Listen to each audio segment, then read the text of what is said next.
This is Podco Media Networks. On episode 111 of Confessions of a Marketer, the secrets to engagement. Hi, it's Mark Reed Edwards. Welcome back to Confessions of a Marketer. Chris Stefanyk of Wattpad is back to continue our chat about storytelling. Next time, Beth Comstock will be back in to discuss the past year since she published her book, and we'll also share some tips on planning for 2020. We also have Kiri Masters coming in to talk about marketing and Amazon, a session on optimization with Justin Christensen, Nathan Hirsch on finding the right freelancers, Philip Stutz on the politics of marketing, and we're also going to be discussing marketing the holidays, and we have a chat about CMO priorities, planning for 2020, and lots more. Okay, back to Chris Stefanyk. It's all about engagement. So what are the secrets to engagement? Chris has some case studies to share, and we get into them here, including stories about NatGeo and T-Mobile. Plus, we bat around the future of content and the immersion of video games, 3D, AR, and so forth. So let's get to it. I want to talk about some examples about, what does engaging brand content look like? You have some case studies you can share with me, and I'd love to go through them.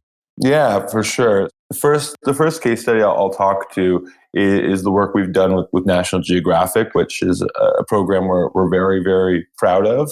And so, we met the CMO of NatGeo kind of last January, and then it took kind of a while to get this off the ground.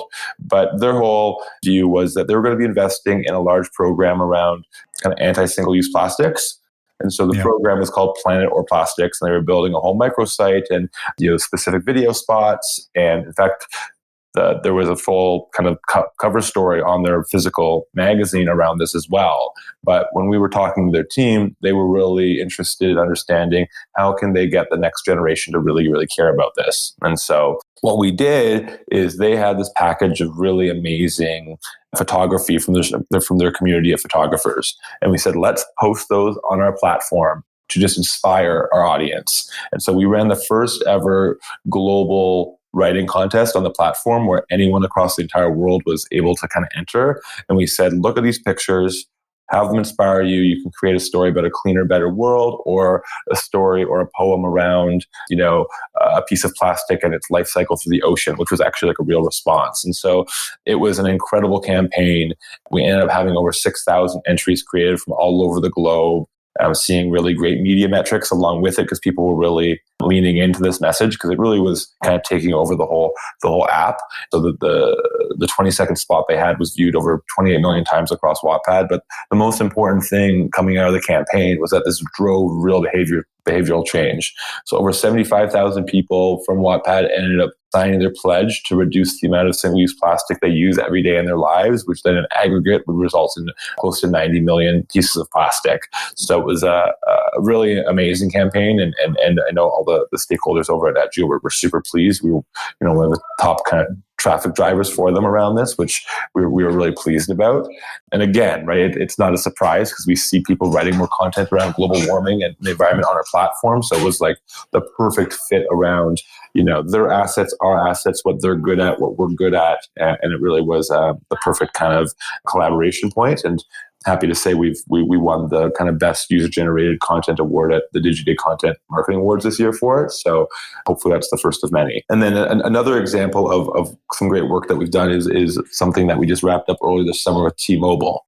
And so what we did with T-Mobile is they are a very active brand within the LGBTQ plus community. And they were doing a bunch of campaigns or activations this year around the history of Pride. It was the 50th year anniversary. And what we did with them is, one, we wanted to educate our audience around the history of Pride because we do have a younger audience. But more importantly, we wanted to kind of give back. And we said, we ran the first US kind of Pride write-a-thon this year, which was essentially inviting our audience to submit a story around pride, allyship, or featuring kind of LGBTQ plus character, and us at T-Mobile would donate $1 to Glisten, which is a youth LGBT charitable group. And again, immensely successful, surpassed the goal of having kind of 10,000 stories submitted from the US and beyond. I think it was closer to 7 or 8,000 in the US. But again, a mass amount of content that now T-Mobile has the opportunity to do more with, which we're kind of chatting with them about. So those are kind of two examples there. We've worked with a number of others across kind of AT&T, Mondelez, Coca-Cola, and others, but those are two that we're super proud of and relate back into everything I was talking about earlier in terms of a brand that has the right to play and has proven that they believe or are investing in particular causes or areas of social impact. And that's really key there, right? Like you see some brands that maybe are failing at this because they're not kind of, they don't have the track record around a particular cause and they just force themselves in. Both T-Mobile and NatGeo have the right to play in those spaces, and it comes through as super authentic and genuine, which is exactly what they want to do.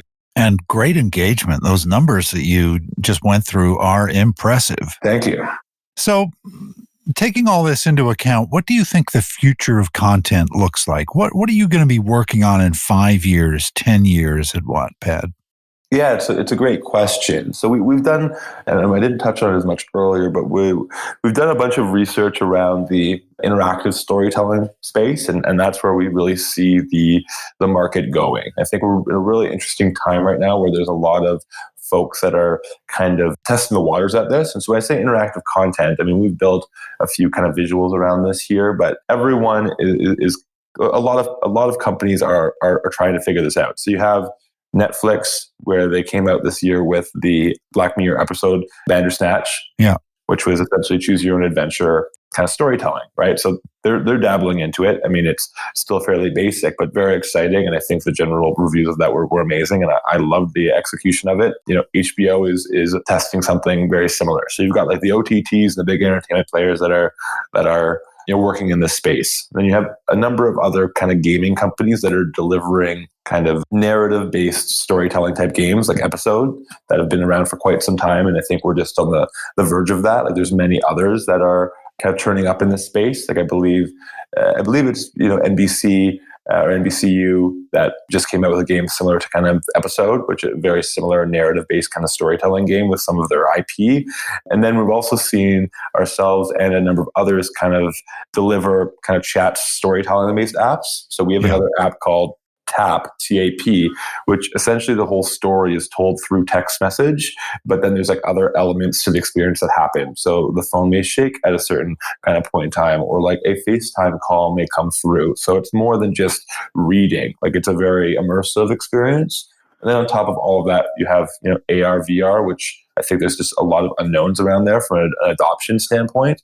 And so my particular point of view is that there's a lot going on in that space. I don't think it's going to be like a one takes all or a winner takes all scenario, but I think it's going to be like a few particular parties are going to like win in this interactive storytelling space wherever it ends up, right? I think there's a lot of unknown, but I think what we do know is that there's a lot of indicators that users want to be, more immersed into the storytelling experience through a variety of like mediums, right? Or experience is probably the better word, right? So we're seeing this evolve, and we're going to definitely be keeping very, very close tabs on it. But I think we're just at the forefront of this, and we're probably going to see more of the larger players continue to invest in this concept of interactive storytelling. It feels like the world of video games and the world of kind of generalized video entertainment will merge in a way because, video games have gotten very immersive in the last few years, and it feels like entertainment in general is going to. Yeah, I mean, I agree, right? I think, and social as well, right? Yeah. Like I think, I was at a conference the other day and we saw Snap like demoing off their latest kind of 3D AR like lens, right? Where like, it's not just the regular lens, but now like it actually turns you into a 3D kind of entity in the app.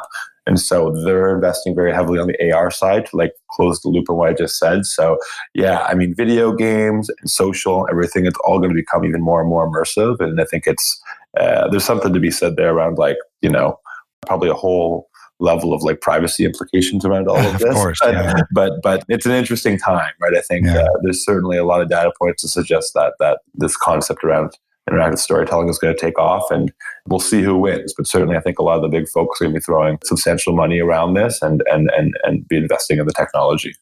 Seems to me that Pokemon Go from a few years ago is almost the model. It looks kind of quaint now, but it's the model of putting people inside something that is happening in real time, but it's also in kind of a made up world.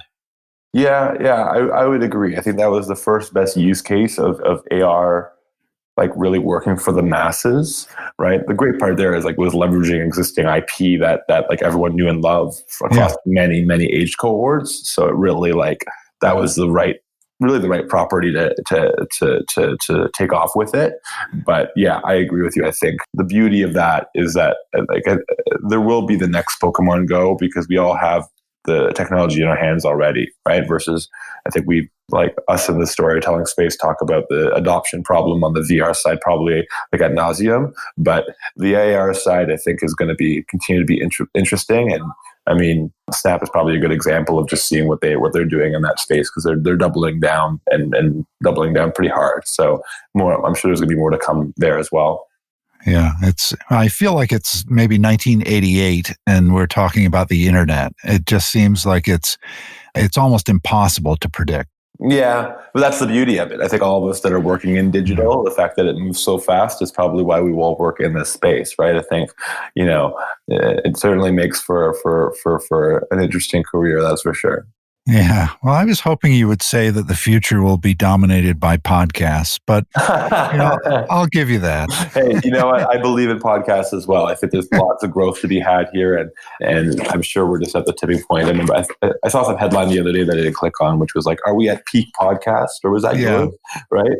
Yeah, we've talked about that on the show, and that was the title of a recent episode. And our feeling is no, we haven't.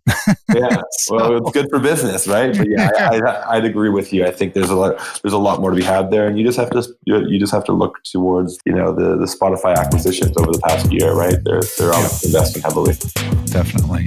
Well, this was a fascinating discussion, Chris. Thanks for joining me. Really enjoyed it. Yeah, thanks, Mark. This was great. Really appreciate it.